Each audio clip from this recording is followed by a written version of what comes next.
People always say marriage is the grave of love, but I never imagined that grave would be dug so fast. We had 6 years together, a long journey from falling in love in 2018 to buying a house and raising 2 little dogs. In December 2023, I walked down the aisle in a white dress, believing I was the happiest woman in the world. But it turned out everything was just a cheap play. He was the lead actor, and I was the one who paid for the ticket. Everything began to fall apart one afternoon after we went golfing with friends. When I noticed him lingering in the yard for an unusually long time, saying he was checking on the dogs, my curiosity got the better of me and I stepped outside. What I saw stopped me cold. My husband was secretly FaceTiming someone. "Who is that?" I asked, my heart tightening slightly. "Oh, just Rick, the guy at the golf course earlier. He was asking about some clubs," he replied, unable to meet my eyes. But I knew for a fact there was no one named Rick in that group. That night, after he had fallen into a drunken sleep, I picked up his phone. There was no Rick. Instead, there was a location being shared nonstop with an unfamiliar woman. I used my own phone to text that number. "Where are you?" A few minutes later, a photo came through that made the blood in my veins freeze. A pair of women's legs stretched out on a sofa, along with the message, "We're still here." We. Those 2 words cut into my heart like 1,000 knives. I tried to lie to myself, telling myself it was probably just a cruel joke or that someone had texted the wrong number. But the name Rick, that fake name he'd blurted out earlier in the yard, his face twisted with anxiety, kept haunting me. If there was nothing to hide, why make up a name? That's when the investigation in the shadows began. For the next 2 weeks, I played the role of the perfect wife. I still made breakfast, I still kissed him goodbye every morning before work, but inside, I was a detective, quietly collecting every fragment of betrayal. Tracing his movements, I no longer believed in late meetings or drinks with clients. I started checking location apps and the Google Maps history synced to an old iPad we kept at home. Following the money, I quietly logged into our joint credit card account, the one we had set up to save for our future together, and that was when the truth slapped me hard across the face. I found a string of charges from an upscale flower shop on days when I hadn't received a single bouquet. I saw a bill from a steakhouse on the night he claimed he was attending a company farewell party. Worst of all, he had used that card to pay for a small hotel on the outskirts of town on the exact day marking 6 months since we officially moved into our new home.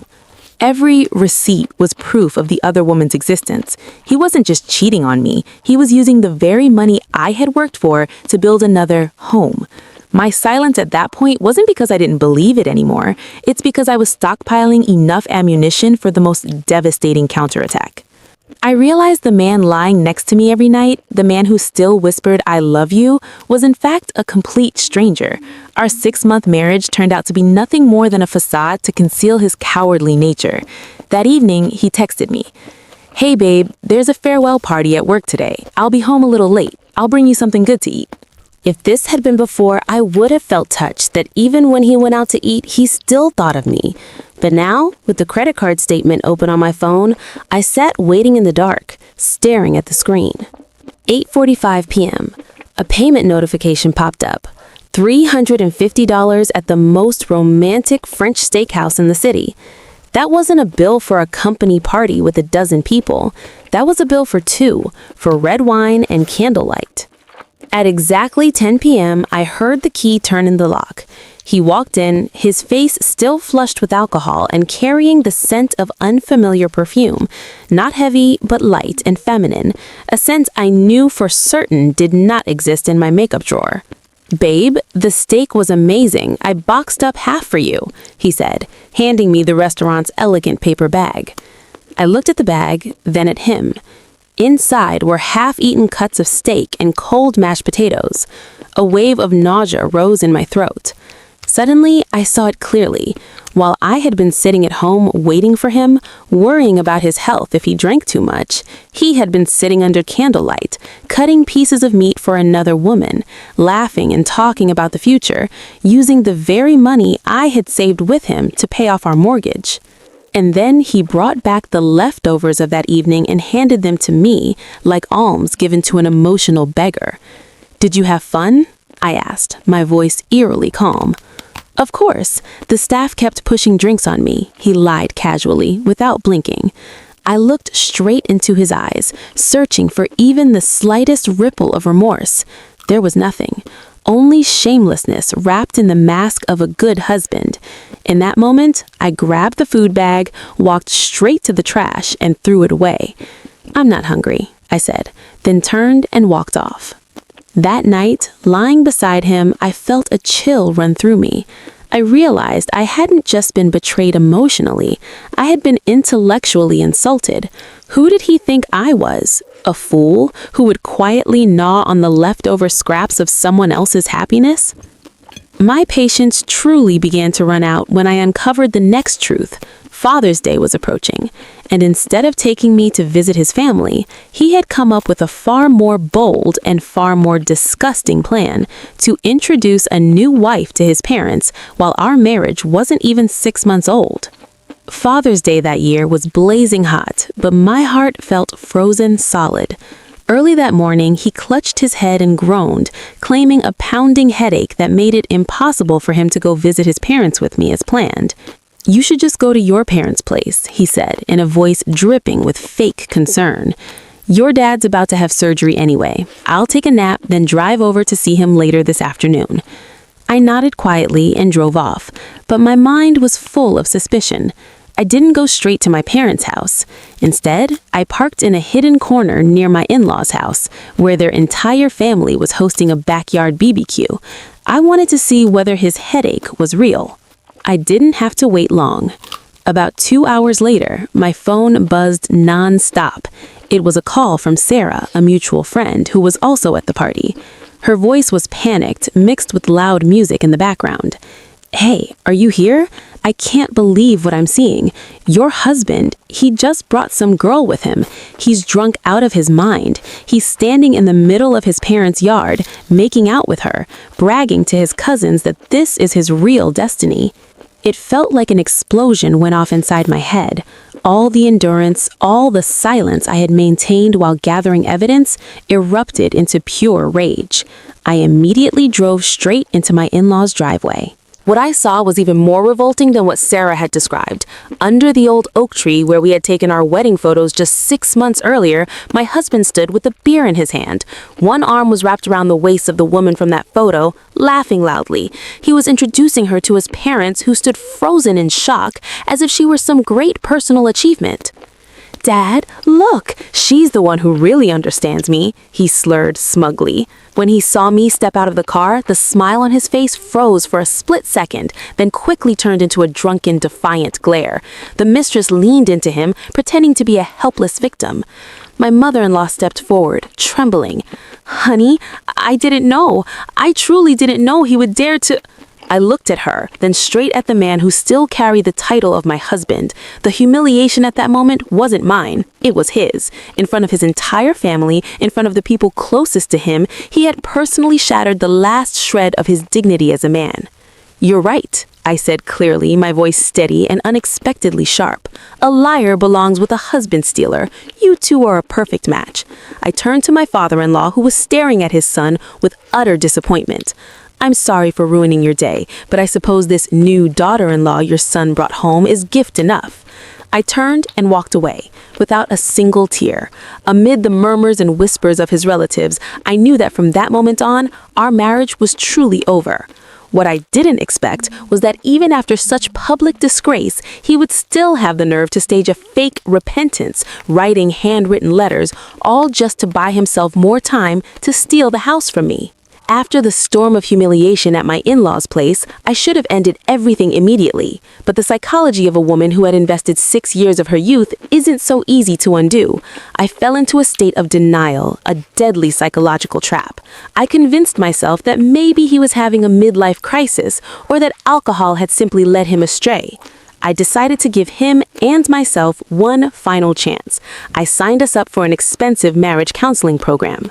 After that day, he suddenly did a complete 180. From a man full of defiance, he transformed into a model husband, so convincing that I almost believed for a moment that miracles might actually exist. Every morning, I woke up to the rich smell of coffee and breakfast already set on the table. He filled the living room with bright bouquets of roses, sent sweet messages saying, "I know I was wrong, please give me a chance to fix this." He took me on dates to the same places where we had first fallen in love back in 2018. He held my hand, looked deep into my eyes, and swore that the other woman had only been a momentary mistake. For a few short weeks, I allowed myself to dream of reconciliation. But once again, my intuition sounded the alarm. While he was holding my hand across the dinner table, I noticed his phone was always face down. When he went into the bathroom, he took it with him and stayed in there for a long time. By day, he played the role of the remorseful husband. By night, he was still feeding that affair. I started noticing the small details. Call logs wiped clean every single day, the lingering scent of unfamiliar perfume on his jacket, even when he claimed he had only gone to the grocery store. And finally, the breaking point, when I accidentally read a draft of a letter on his computer. He proudly told me it was the letter he had written to end things with the mistress.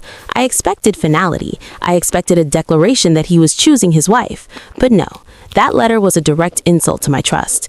He wrote to her, "My love, these days with you have been the time I felt most alive. I cherish every moment we spend together, but right now I have to fulfill my responsibilities to my wife, to try to save this marriage.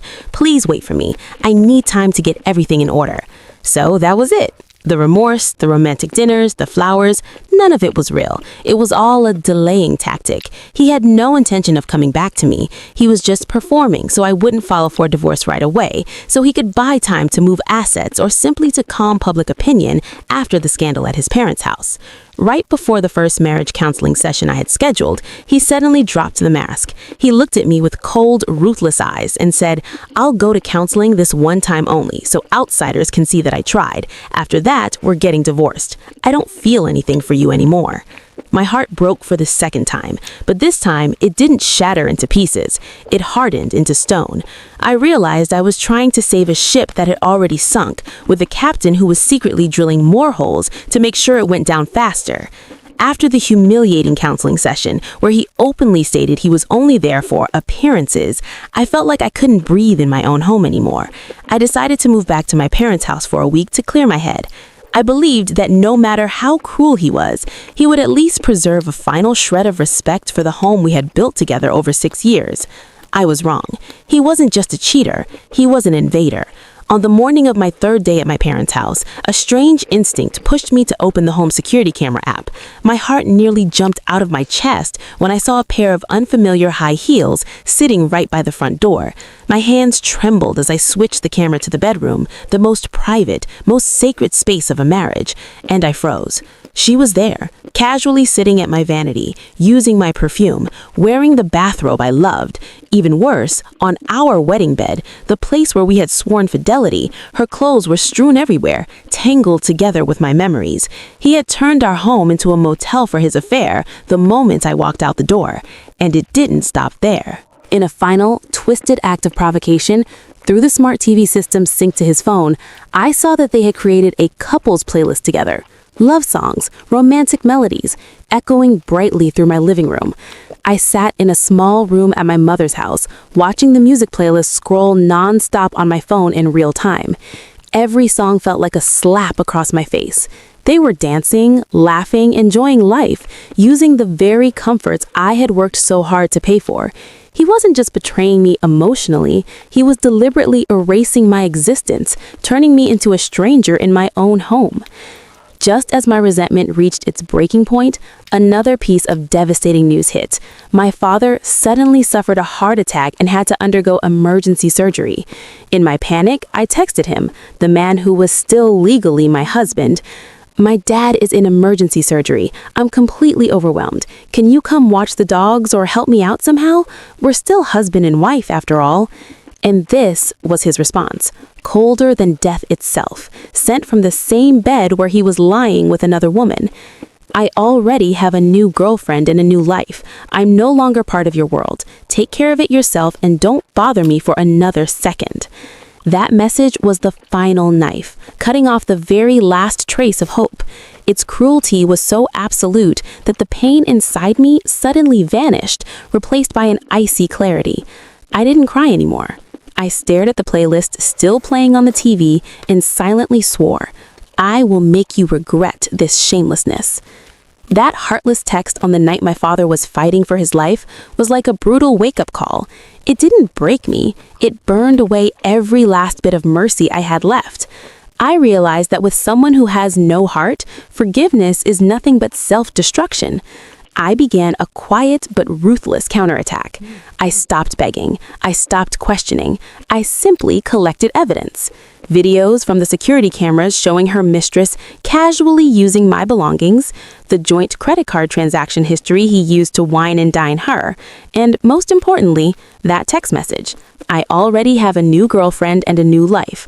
Ironclad proof that he had unilaterally abandoned his marital obligations. Drunk on the arrogance of his new romance, he truly believed he would walk away with half the house. He was wrong. In court, my lawyer presented every piece of evidence: his public infidelity, his misuse of shared assets for an illicit relationship, and his cruelty in abandoning his wife while her family was facing a medical emergency. Because the house had been maintained primarily by my income, and because he had openly admitted to having a new life before the divorce was finalized, the judge ruled in my favor. The house was mine. The day he moved out was a gray winter afternoon. I stood on the balcony watching him and his mistress awkwardly haul boxes into a beat-up car. No more fancy dinners, no more financial cushion from me. His once perfect image crumbled, replaced by exhaustion and disarray. Only after losing the house and my financial support did he truly begin to experience his so-called brilliant new life. Unable to afford a decent apartment in this expensive city, he had no choice but to drag his mistress back to live in the basement of his parents' home. After the Father's Day scandal, his family now looked at him with nothing but disappointment.